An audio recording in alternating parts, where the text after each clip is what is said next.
इसलिए पहले हिंदी वाले को समझ लेंगे तो फिर संस्कृत वाला अपने आप समझ में आ जाएगा, नहीं आएगा तो फिर अगली कक्षा में संस्कृत वाले को भी पढ़ाने का विचार कर सकते हैं। ठीक है, काफ़ी प्राचीन पंचांग है और बहुत इसकी मान्यता है।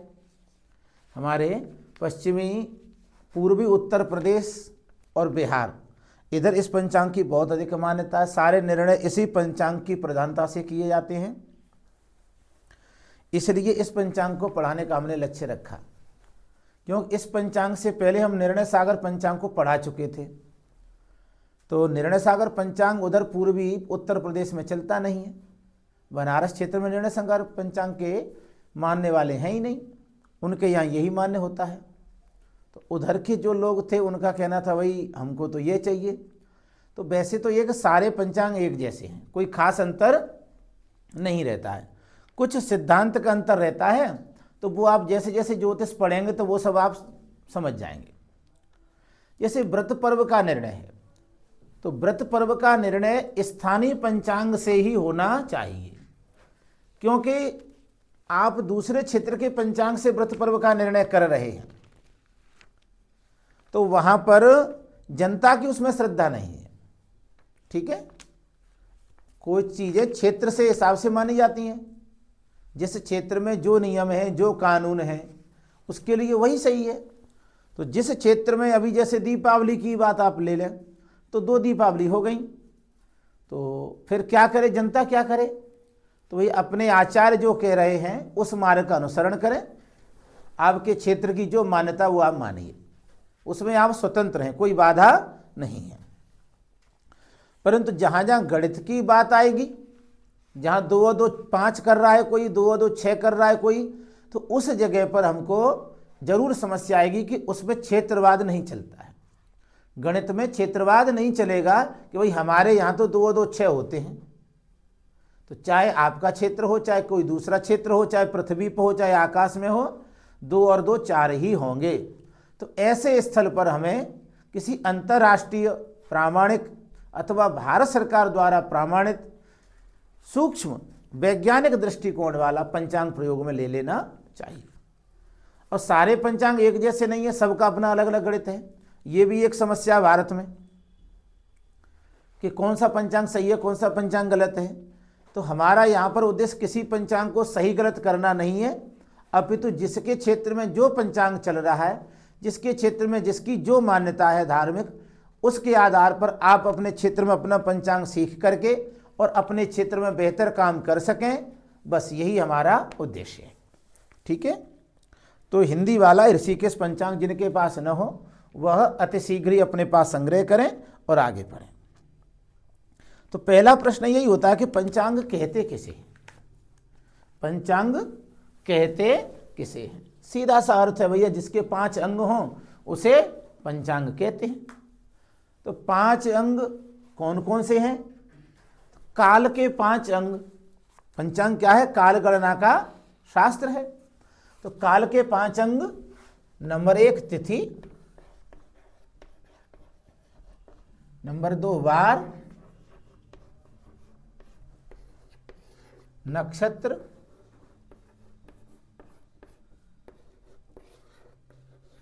योग और करण। इन 5 अंगों की जानकारी जिस ग्रंथ में हो बड़ी स्पष्टता के साथ, उसको हम पंचांग कहते हैं। ये पंचांग की क्या हो गई? परिभाषा हो गई। तिथिर्वासर नक्षत्रम योगः करणमेव च इति पंचांगम व्याख्यातम व्रत पर्व निदर्शकम। तो केवल तिथिवार की जानकारी नक्षत्र की हो जाए तो उसे पंचांग कहेंगे। तो मूल परिभाषा तो यही है कि इन 5 अंगों की जिसमें जानकारी हो, कौन सी तिथि कब प्रारंभ होगी, कब समाप्त होगी, नक्षत्र कब समाप्त हो रहा है, उसको पंचांग कहेंगे। लेकिन इसका एक गौण प्रयोजन ये भी है कि कौन सा व्रत, कौन सा पर्व किस दिन मनाया जाएगा, कितने बजे मनाया जाएगा, ये निर्णय करना भी पंचांग का ही कार्य है। तो पंचांग के निर्माण में 2 प्रकार की प्रक्रियाएं अपनाई जाती हैं, एक गणित की प्रक्रिया और एक धर्मशास्त्र की प्रक्रिया। यानी कि ये तिथि कितने बजे तक है इसका निर्णय करेगा गणित, गणित के द्वारा ये निर्णय होगा कौन सी तिथि कितने बजे तक रहेगी। गणित का प्रयोजन समाप्त हो गया। अब धर्मशास्त्र उसकी व्याख्या करेगा कि यह जो तिथि आपने ग्रहण की है, यह तिथि इस व्रत में ग्रहण करने योग्य है अथवा नहीं है, तो क्यों है, और नहीं है तो क्यों है। अभी जैसे ग्रहण आने वाले हैं, तो कुछ ग्रहण भारत में मान्य हो रहे हैं, कुछ नहीं हो रहे हैं। तो ग्रहण पड़ेगा, गणित ने बता दिया पड़ेगा, गणित ने अपना काम कर दिया, लेकिन धर्मशास्त्र कह रहे हैं कि नहीं, इसको ग्रहण हम मानेंगे ही नहीं। तो धर्मशास्त्र की प्रधानता मानी गई है। हमारे भारतीय दर्शनों में धर्म को ही सर्वोपरि माना गया है। ठीक, तो दोनों ही, अब गणित वाले में तो मतभेद है और धर्मशास्त्रों में भी मतभेद है। सूर्य सिद्धांत से पंचांग बन रहे हैं, उनमें मतभेद, दृक सिद्धांत से उनमें मतभेद। तो जहां तो गणित में ही मतभेद हो रहा है और फिर धर्मशास्त्रों में अलग अलग ऋषियों के वचन हैं, वहां भी मतभेद हो रहा है। इसलिए यह जो पंचांगों का विवाद है, यह कभी भी समाप्त होने वाला नहीं, चाहे कोई कितना भी ताकत लगा ले, लेकिन यह पूरा तरह कभी खत्म नहीं हो सकता। कुछ प्रयास किए जाएंगे तो कुछ हद तक यह समाधान हो सकता है। ठीक है, तो अब हम यहां पर पढ़ रहे हैं ऋषिकेश पंचांग। तो ये 5 अंग क्या हैं? तिथि वार नक्षत्र योग करण, ये पंचांग के 5 अंग, ये इनके नाम हैं। तो तिथि हम जानते हैं कि प्रतिपदा, द्वितीया, तृतीया, चतुर्थी, पंचमी, षष्ठी, सप्तमी, अष्टमी, नवमी, दशमी, एकादशी, द्वादशी, त्रयोदशी, चतुर्दशी, पूर्णिमा और अमावस्या, ये 16 तिथियों के नाम हैं। ठीक है, केवल अभी नाम से परिचय करा रहे हैं। ठीक है, 7 वारों को हम जानते हैं कि रविवार, सोमवार, मंगलवार, बुधवार, गुरुवार, शुक्रवार और शनिवार, ये 7 वार हैं। पहला वार क्या माना जाएगा? रविवार। पहली तिथि क्या मानी जाएगी? प्रतिपदा। नक्षत्र अश्विनी से लेकर के रेवती तक 27 नक्षत्र होते हैं, तो उसमें अश्विनी को पहला नक्षत्र माना जाएगा। कर्ण, विषकुंभ को पहला कर्ण माना जाएगा। 27 होते हैं ये, विषकुंभ, प्रीत, आयुष्मान, सौभाग्य, शोभन इत्यादि। सामान्य अवकड़ा चक्र पुस्तक में आपको ये सब मिल जाएगा। ठीक है, कर्ण 11 होते हैं, बव, बालव आदि, ये इनकी संख्या, इनका नाम, फिर सब इनकी आगे परिभाषा वगैरह कैसे बनते, वो सब आगे आगे पढ़ें। सबसे पहले हमें इस पंचांग के प्रथम पृष्ठ का अध्ययन करना है आज। ठीक है, कोशिश रहेगी हमारी कि आज ये पूरा पृष्ठ हो जाए। ठीक है, तो सबसे ऊपर की पंक्ति आप पढ़ेंगे। ये सूचना दी हुई है इन्होंने कि इस पंचांग में प्रतिदिन के तिथि नक्षत्र योग का मान और 12 लग्नों का अंत घंटा मिनट में दिया गया है। अंदर ये जो हम देखेंगे ना, तिथिवार नक्षत्र योग और ये लग्नों का, तो ये कह रहे हैं कि हमने ये जो मान दिया है ना, ये घंटा मिनट में भी दिया है। प्राचीन पंचांगों में केवल ये घटीपल में होता था। ठीक है, आगे कह रहे हैं तथा विवाह, उपनयन, चौल, वधू प्रवेश, द्विरागमन, गृह प्रवेश, जलाशयाराम, कूप, देवालय आरंभ, प्रतिष्ठा आदि के शुद्ध मुहूर्त लिखे जाते हैं। इसके अंदर ही हमको क्या मिलेंगे? ये सारे मुहूर्त भी मिलेंगे। तो जो व्यक्ति इस पंचांग को रखेगा और पढ़ेगा, उसको समझने का प्रयास करेगा, तो धीरे धीरे वो ज्योतिषी बन जाएगा। अब आपको ये यहां पर एक कॉलम दिया गया है, इसकी एक विशेष जानकारी आपको दी गई है। इस पंचांग का जो निर्माण किया गया है, वह किस स्थान को केंद्र मान के किया गया, वो आपको जानकारी दे रहे हैं। इसमें देशांतर है 1-9, ठीक, अक्षांश है 25-28, यानी काशी। काशी में भी, काशी तो काफी बड़ा है, तो ये अक्षांश कहीं बदलता होगा, इसका कहीं शोध केंद्र होगा ऋषिकेश पंचांग वालों का, तो उस स्थान का यह एड्रेस बता रहे हैं अक्षांश और रेखांश के रूप में। वहां की पलवा क्या है? 5 अंगुल 45 व्यंगुल। मकरंद सिद्धांत के अनुसार यह तिथि नक्षत्र योग बनाते हैं। तिथि नक्षत्र योग का जो मान निकाल करके देंगे, वो किस सिद्धांत के अनुसार बना रहे हैं कि मकरंदीय सिद्धांत के अनुसार बना रहे हैं। मकरंदी सिद्धांत है, ग्रहलाघवी सिद्धांत है, सूर्य सिद्धांत है, अदृक्ष सिद्धांत है, ठीक है, कई प्रकार है। तो तिथिवार नक्षत्र किसके हैं? मकरंदी सिद्धांत के। और ग्रहलाघवी दैनिक ग्रह स्पष्ट है। और इसमें जो ग्रह स्पष्ट दिए हुए हैं प्रतिदिन के, ये यहां पर सूर्योदय से दैनिक सस्पष्ट चंद्र ग्रह भौमादि, ये किसके आधार पर बनाए गए? इन्होंने ये कह रहे हैं कि हमने यह ग्रहलाघव ग्रंथ के द्वारा बनाए हैं। ग्रह स्पष्ट करने की एक पद्धति है। और अयनांश जो हमने लिया हुआ है वो केतकर जी का अयनांश लिया हुआ है।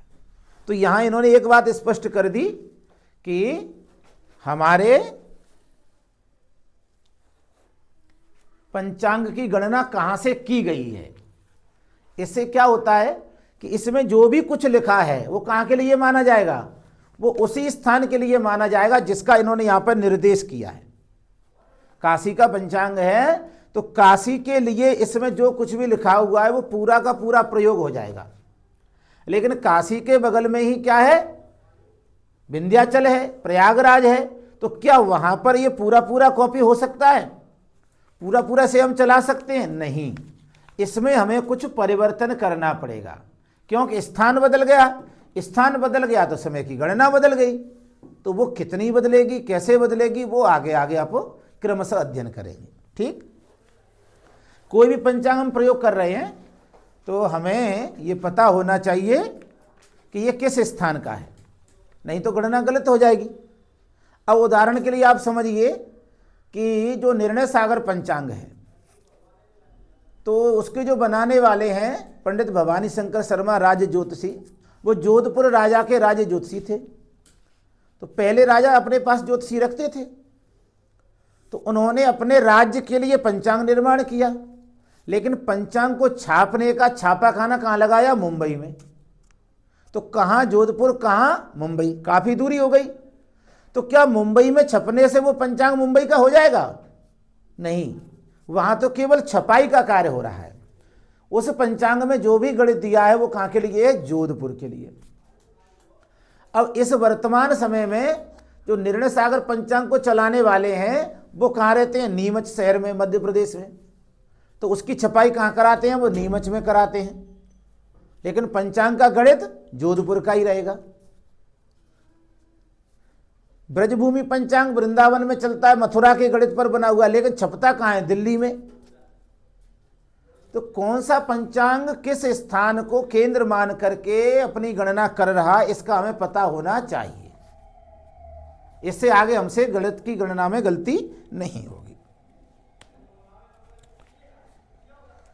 अब इस पृष्ठ पर इन्होंने इतनी प्रौढ़ जानकारी लिखी हुई है कि पहली बार पढ़ने वाले व्यक्ति की समझ में इसमें से ये है ना, पंचशला का क्या होता है, ये सप्तशला का क्या होता है, आएगा ही नहीं समझ में उसकी। तो अपन इसे कैसे समझेंगे? इसलिए अपन इसके अब अंदर चलना पड़ेगा, क्योंकि इन्होंने पंचांग में स्थान पूर्ति के लिए ज्योतिष की ऐसी चीजें यहां पर रखी हैं कि पहली बार पढ़ने वाला इन्हें नहीं समझ पाएगा। और हमको ये समझ आना है और अभी आप ये समझ नहीं पाएंगे, तो कहां से समझेंगे? उस जगह हमें चलना पड़ेगा जहां से हम पंचांग को सरलता से प्रवेश कर सकें। अभी इसको बताएंगे तो अभी समझ में नहीं आएगा, क्योंकि अभी तो हमें तिथि नक्षत्र आदि ही नहीं पता, तो ये कैसे बता सकते हैं आप? ठीक है, इसलिए प्रथम पृष्ठ को अभी आप समझ ही नहीं पाएंगे, इसलिए हम इसे आज नहीं पढ़ाएंगे। अब हमें समझने के लिए कहां चलना पड़ेगा? पेज संख्या 11 पे। पंचांग को सरलता से समझने के लिए पहले हमें पंचांग के, तुम हट जाओ, बैठो, पंचांग के पेज संख्या 11 पर जाना पड़ेगा। यहां पर जो जानकारी दी है, जो 12 महीने होते हैं ना, उनकी जानकारी, तो इस जानकारी को आप जल्दी समझ भी लेंगे। और विशेष काम की यही होती है, क्यों? अन्य सारे पेज तो हर वर्ष वही पुराने वाले रहते हैं। नए वर्ष में क्या बढ़ता है? नए नए मुहूर्त बढ़ते हैं और ये 12 महीने का जो चार्ट है ये बदल जाता है। ठीक है, तो अभी हम जो 12 महीने के जो पृष्ठ हैं इनको पहले पढ़ेंगे और ये हमारी समझ में आ जाएगा। जैसे हमने कहा पंचांग का मतलब है तिथि वार नक्षत्र योग करण, इनका ज्ञान, इनका स्पष्ट समय जिसमें दिया हो उसे पंचांग कहते हैं। तो देखिए चैत्र शुक्ला प्रतिपदा तो चली गई उधर, अब यहां द्वितीया से हमारा नववर्ष शुरू हो रहा है, ठीक है। तो द्वितीया तिथि क्या है, तिथि द्वितीया, आगे क्या लिखा हुआ, वार शुक्र, आगे लिखे घटीपल, यानी तिथि का उन्होंने स्पष्ट करके दे दिया कि ये घटी, ये तिथि आपकी कितना रहेगी, ठीक है। ये तिथि रहेगी 54-24, 54 घटी 24 पल। पंचांग की परिभाषा सिद्ध हो गई कि तिथिवार नक्षत्र का जिसमें स्पष्ट समाप्ति काल लिखा हो उसको पंचांग कहते हैं। वार का इसलिए नहीं लिखा जाता कि वार हमेशा 24 घंटे का होता है, ठीक है, इसमें कोई घटाबढ़ी नहीं होती है, हमेशा 24 घंटे का होता है।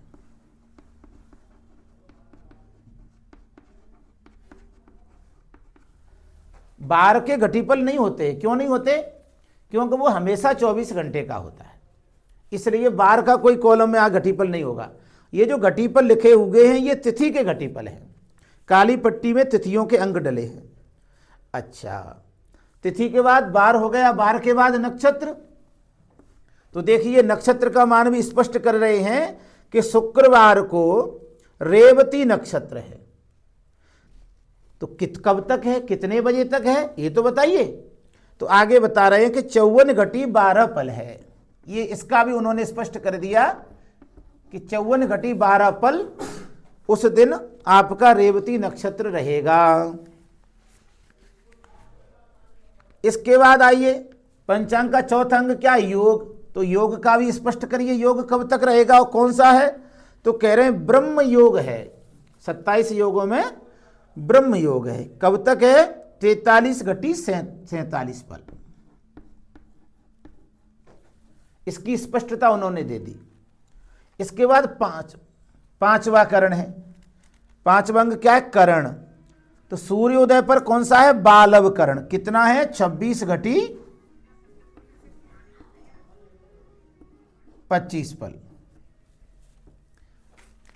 ये तो 24 घंटे रहता है, तो इसके तो मान लिखने की आवश्यकता ही नहीं है। इन चारों अंगों का उन्होंने स्पष्ट मान दे दिया कि तिथि शुक्रवार को द्वितीया है और उसकी समाप्ति कब होगी, ये जो लिखा हुआ ये क्या है, समाप्ति काल। तिथि नक्षत्र योग करण का समाप्ति काल, समाप्ति 54 घटी 24 पल पर, 54 घटी 12 पल पे, 43 घटी 47 पल पे। अच्छा, तो द्वितीया समाप्त हो जाए, इसका मतलब द्वितीया समाप्त होती तृतीया लग जाएगी।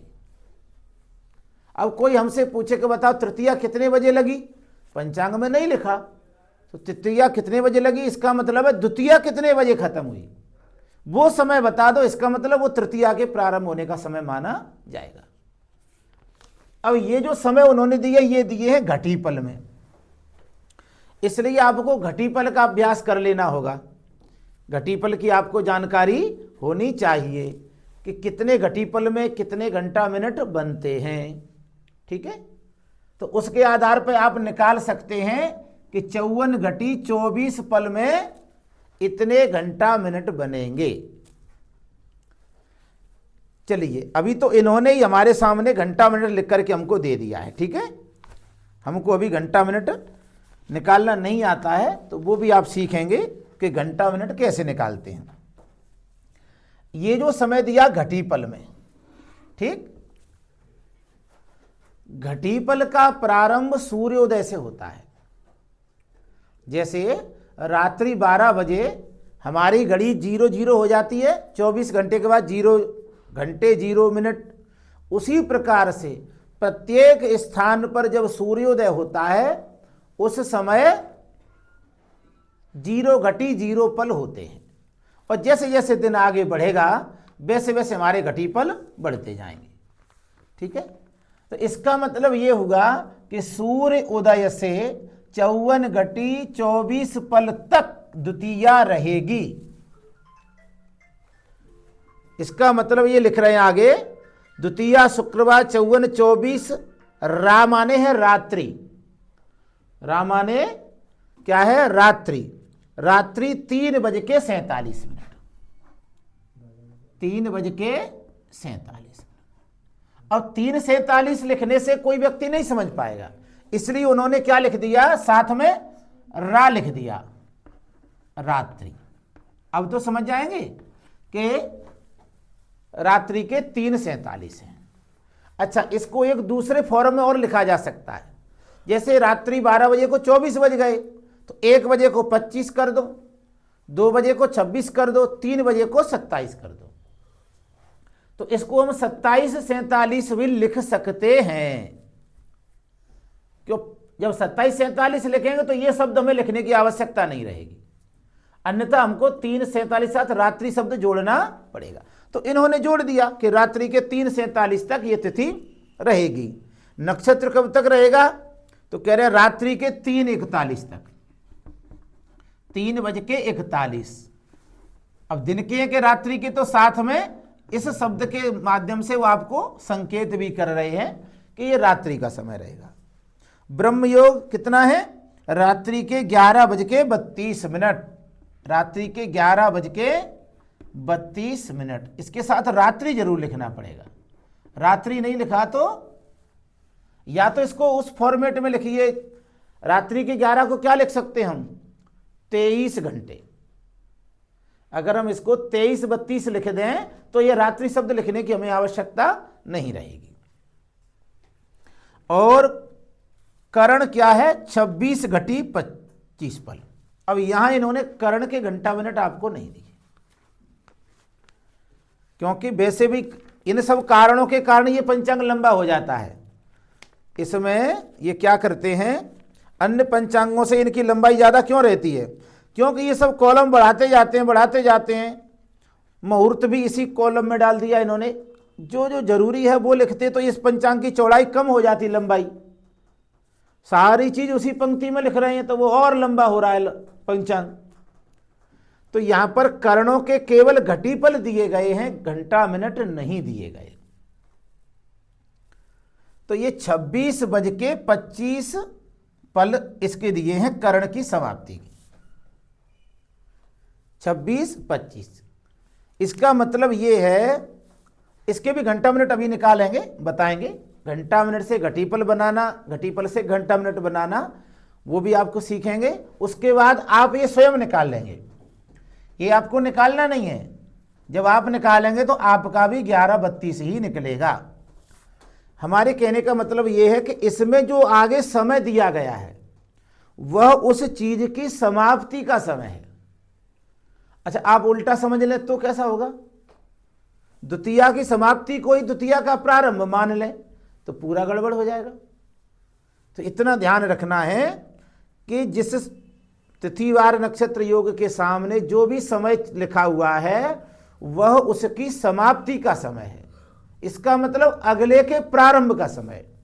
द्वितीया की समाप्ति इसका मतलब तृतीया का प्रारंभ, रेवती की समाप्ति इसका मतलब अश्विनी का प्रारंभ।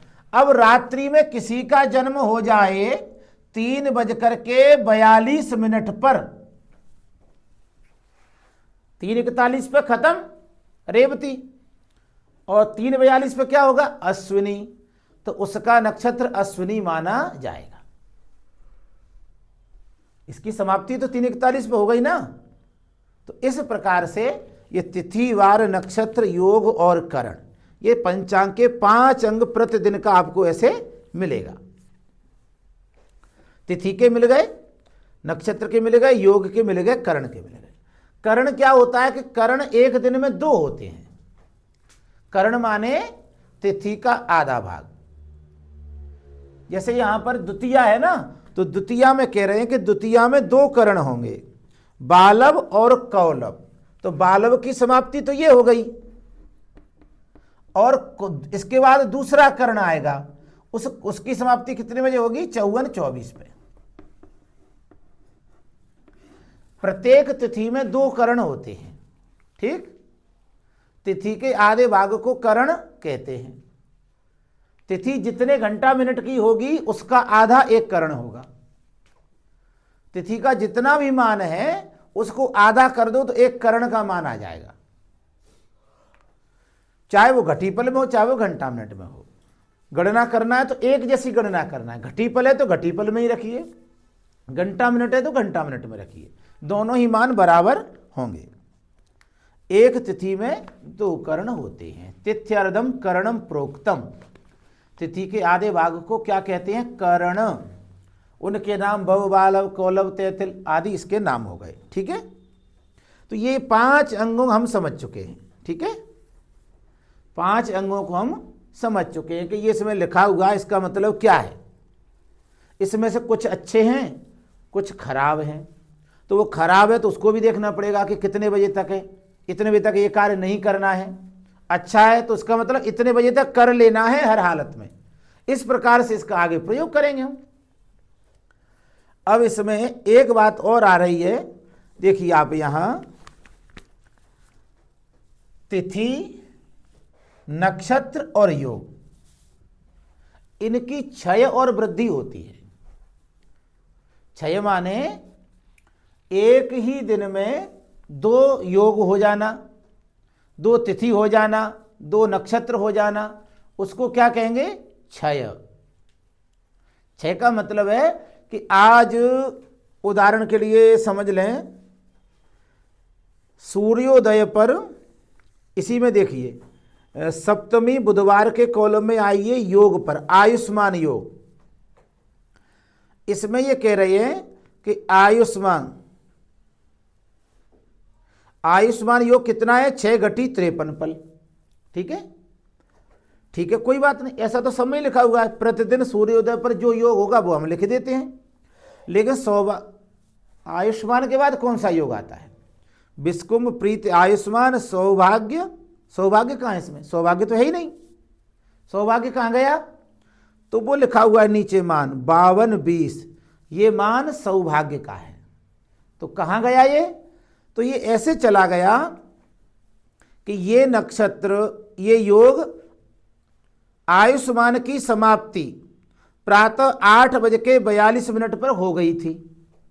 इसका मतलब सप्तमी बुधवार को सूर्योदय पर आयुष्मान योग था, उसकी समाप्ति के बाद 8:42 के बाद कौन सा आया? सौभाग्य आया।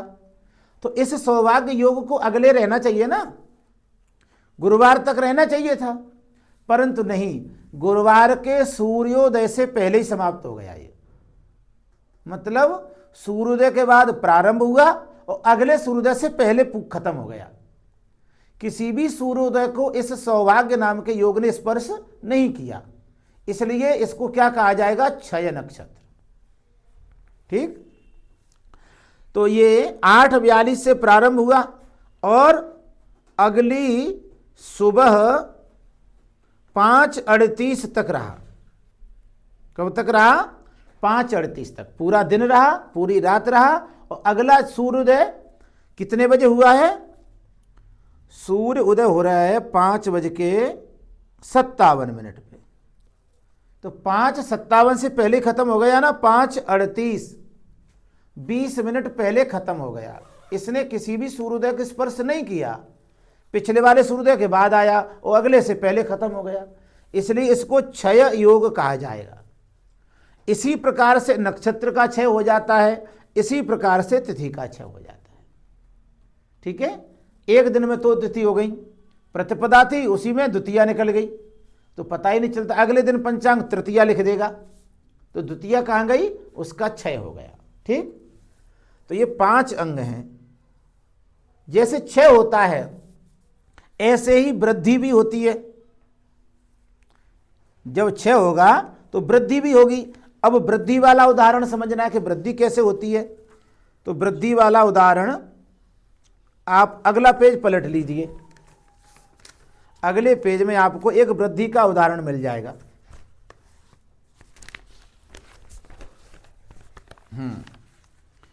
यहां अगले पेज पर, पेज संख्या कितना है? 12 पेज संख्या पर आपको षष्ठी बुधवार में, आप देखिए मूल नक्षत्र लिखा हुआ है, षष्ठी बुधवार में मूल नक्षत्र लिखा हुआ है। कितनी घटी लिखा हुआ है? 60। इसका मतलब है कि 24 घंटे रहा ये मूल नक्षत्र और खत्म नहीं हुआ। यानी बुधवार के सूर्योदय पर भी मूल नक्षत्र था और फिर जब गुरुवार का सूर्योदय हुआ तब भी मूल नक्षत्र था। तो एक नक्षत्र जो सूर्योदय, दो सूर्योदय पर आ जाए, बुधवार के पर भी है गुरुवार के पर भी है, तो इसको क्या कहेंगे? वृद्धि कहेंगे। इसलिए यहां पर 2 दिन मूल नक्षत्र को लिख दिया, इसको नक्षत्र की वृद्धि कहा जाएगा। जो नक्षत्र 2 सूर्योदय को व्याप्त करे, इतना उसका मान अधिक हो कि 2 सूर्योदय को स्पर्श कर ले, उसको वृद्धि नक्षत्र कहेंगे। और जो नक्षत्र किसी भी सूर्योदय को स्पर्श न करे, आज के सूर्योदय के बाद आए और कल के से पहले खत्म हो जाए, उसको क्षय नक्षत्र कहेंगे। ये भी आपकी समझ में आ जाएगा कि वृद्धि होती है तो 2 दिन लिख दिया जाता है। ऐसे ही तिथियों की वृद्धि हो जाती है। योग की हो गई, यहां पर आपको नक्षत्र का बता दिया, और तिथि में भी आप अगले देख सकते हैं कहीं हो। तिथि में देखो क्षय तिथि आ रही है, पेज संख्या 13 पर, वैशाख शुक्ल पक्ष पंचमी बुधवार को। कितनी लिखी है पंचमी? 0 घटी 25 पल। सूर्योदय पर कितना है? 25 पल, यानी मात्र 10 मिनट। इसके बाद क्या आएगी? षष्ठी आएगी, पूरा दिन चलेगी, पूरी रात चलेगी। लेकिन जैसे अगला सूर्योदय होगा उससे पहले खत्म हो गई, तो आज के सूर्योदय पर नहीं रही और कल के पर भी नहीं रही, तो षष्ठी का हो गया क्षय। इसलिए 6 इसमें लिखाई नहीं है, 5 के बाद सीधा 7 लिखा हुआ है, तो षष्ठी तिथि कहाँ है? उसका क्षय हो गया। इसमें देख लीजिए, यहां चतुर्थी मंगलवार में रोहिणी के बाद मृगशिरा का क्षय हो रहा है। तो ये तिथि, नक्षत्र और योग, इनमें क्षय वृद्धि भी होती रहती है। करण में कभी क्षय वृद्धि नहीं होती है और बार में कभी क्षय वृद्धि नहीं होती है। ठीक है, इसमें आपको तिथि, नक्षत्र, योग और करण की समाप्ति घटीपल में भी मिल रही है और घंटा मिनट में भी मिल रही है। आपको जो सुगम लगे उस पद्धति को, घंटा मिनट आपको सरल लग रहा है तो घंटा मिनट को ग्रहण कर लो, और आपको घटीपल सरल लग रहा है तो घटीपल को। परंतु घटीपल की जानकारी जनता को नहीं है। आप तो ब्राह्मण है, गणित करके सीख लेंगे, लेकिन जनता कैसे सीखेगी? वो तो घंटा मिनट में ही समझेगी। तो आपको जो घटीपल लिखे हैं उसके घंटा मिनट बना के उसे समझाना पड़ेगा कि इसमें भद्रा का जो समय दिया गया है वह 6 घटी 28 पल है। इसी पेज नंबर 13 पर। कब? चतुर्थी में। ठीक है, चतुर्थी मंगलवार में भद्राकरण 6 घटी 28 पल है। अब वो क्या कहेगा कि महाराज 6 घटी 28 पल क्या होता है, बताओ हमें। तो हमें इन 6 घटी 28 पल का क्या करना पड़ेगा? घंटा मिनट बना के सूर्योदय में जोड़ करके बताना पड़ेगा। यहां देख लीजिए, ये लिख दिया इन्होंने, भद्रा दिन के 8:13 तक रहेगी। तो इस कॉलम से जनता समझ जाएगी और यहां से आप समझ जाएंगे। दोनों एक ही है, कोई बराबर छोटा बड़ा नहीं है, कोई गलत नहीं, कोई सही नहीं, दोनों ही सही है, ऐसा समझें। लेकिन हमें जिसमें सुविधा हो, सामने वाला व्यक्ति पूरी बात को समझ जाए, उस तरीके से हमें समझाना चाहिए। ठीक है, तिथि, वार, नक्षत्र, योग और करण। चलिए अब हम आप लोगों के प्रश्न ले लेते हैं, क्योंकि अब समय होने वाला है। आप लोगों के लिए एक सूचना है कि आप फिक्स 6 बजे से और 6:05 के बीच में जुड़ जाया करें, एक बात। दूसरी बात यह है कि लास्ट बीच में आप आज कोई नहीं बोला तो बहुत अच्छा रहा, जो हमने बात कहनी थी वो कह दी। आप अपने प्रश्नों को नोट करके रखेंगे, पंचांग में चिन्ह लगा करके रखेंगे, और अब आप अपने प्रश्नों को पूछ सकते हैं। ठीक है, अगर कोई प्रश्न छूट रहा है तो उसको कल पूछ सकते हैं। उससे पहले आपको कल क्या करेंगे, कल आप ये पूरा प्रश्न पढ़ेंगे, इसमें जो भी आपको समझ में नहीं आ रहा उसी को अंडरलाइन कर लेना, तो कल ये प्रश्न संभवतः पूरा हो सकता है। ठीक है, अब आज जितना समझाया बताया इसके संबंध में किसी का कोई प्रश्न है तो यथाशीघ्र पूछें। जय श्री राम।